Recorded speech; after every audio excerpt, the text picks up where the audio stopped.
Hello, movie fans. This is Big Daddy. That's right. We're going to do something a little bit different. We're going to explore a new direction. No, the dude list is going to be the dude list, but we're spinning off a little additional feature because I use it so much. It's going to be called "What's Good on Netflix?" Dude list.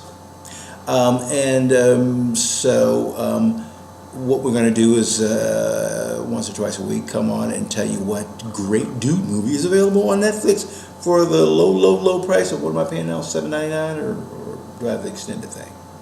Whatever. It's cheap for what you get. So we're first going to look at Ironclad.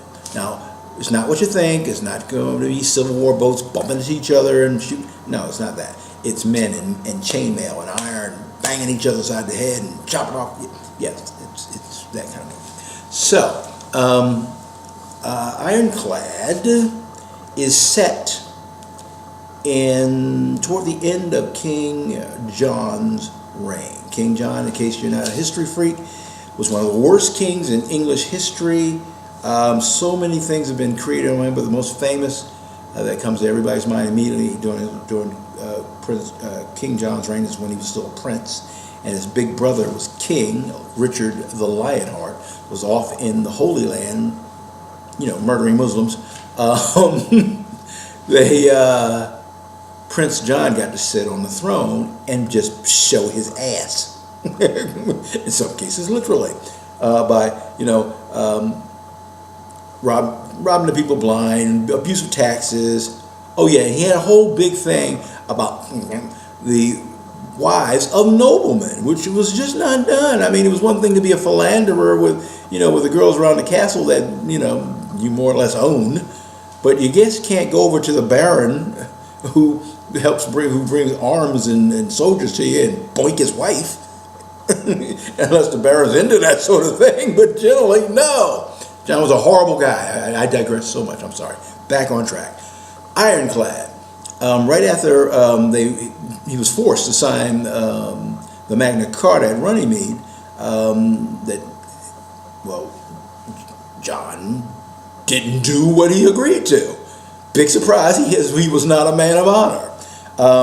He signed the Magna Carta and immediately reneged as soon as the sword was away from its neck, and raised an army, went and got the Danes, who had been the English enemy forever, got the Danes to come over and fight for him, to add insult to injury. Basically, he's like, you Vikings have been raiding us and giving us shit.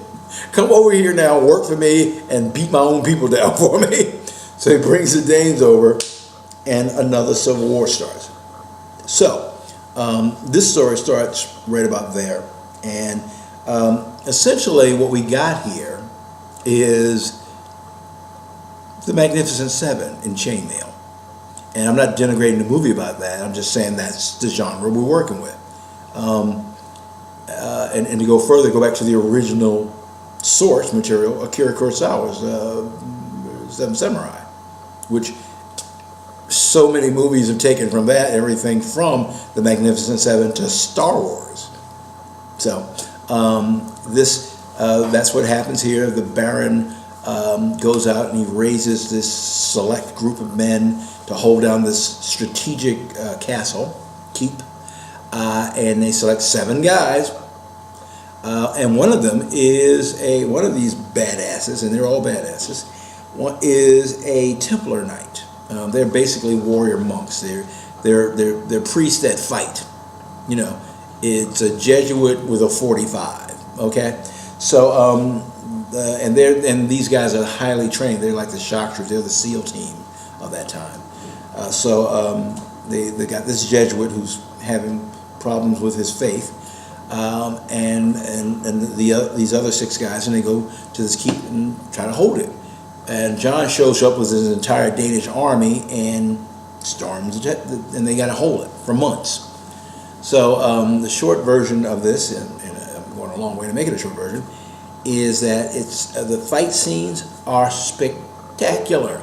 The cast, James Purefoy, who plays the Templar Knight, Brian Cox, who we've seen in everything from the original Hannibal the Cannibal to the X-Men movies, where he's the bad guy there.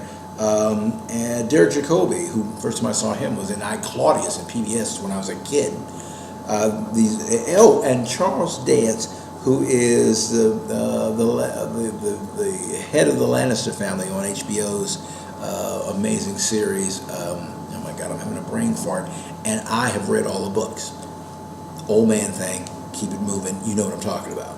In any case, the head of the Lannister family is an archbishop here, and he's not a slimy archbishop this time. I mean, the first time I remember seeing him was in The Golden Child, and he played Sardam Numspa, a demon. Here, for one of the few times you see him, he's a good guy. As a matter of fact, we just did a review with in a movie he was in about 2 weeks ago, the new Dracula Untold, and he's a vampire in that. So yeah, this is a really rare moment, and he's a good guy. So anyway, great cast, fight scene spectacular. One of my favorite moments is toward the end when they're up against it, to the point that the ladies in court come out, and to cut to just one shred of the storylines. The Templar Knight, who's, like I said, he's a priest, and the lady of the house who's married to Derek Jacobi, a much older man, and a loveless married, falls for each other, and they've got that battling thing that they're working on, this love war they've got going, and along with everything else. Well, there's a scene where they fought down to, like, their last people, and the keep is finally broken, and the guys pour in, and the women come out, and the lady of the house, it was played by, oh my God, Kate Mara, very pretty little redhead, comes out. She's wielding a mace, and she's getting busy. I mean, like I said, I'm giving you the short version because, well, that's difficult. Get on Netflix and check this out. It's great. You're gonna love it.